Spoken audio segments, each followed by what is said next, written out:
ईरानी सदर हसन रूहानी ने आज अपने एक बयान में इसराइल को कैंसर ट्यूमर बताते हुए कहा कि मगरबी ममालिक ने इसराइल को इसलिए कायम किया ताकि मशरिक़ वस्ता में उनके अहदाफ मुकम्मल हो सकें।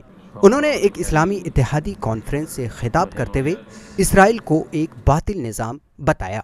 रूहानी का ये बयान इसलिए गौरतलब है क्योंकि उन्हें और उनकी पार्टी को इत्तेदाल पसंद माना जाता है। इसके बावजूद उन्होंने अपने बयान में इसराइल के खात्मे की पेशनगोई की। चतुर एक रजीम जाली به نام اسرائیل در این منطقه تشکیل شد و چطور ملت بزرگ فلسطین، ملت تاریخی فلسطین از خانه های خود رانده شدند و آواره شدند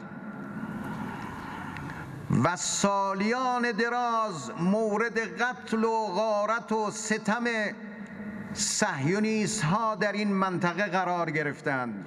रूहानी ने सऊदी अरब का नाम लिए बगैर कहा कि अमेरिका मुस्लिम ममालिक के साथ ताल्लुकात इसलिए कायम करता है ताकि इसराइल को बचाया जा सके। इस खिताब के दौरान रूहानी ने एक हैरान कुन बयान देते हुए कहा कि वो अमरीकी जारहियत से सऊदी अरब का दिफा करने के लिए तैयार हैं।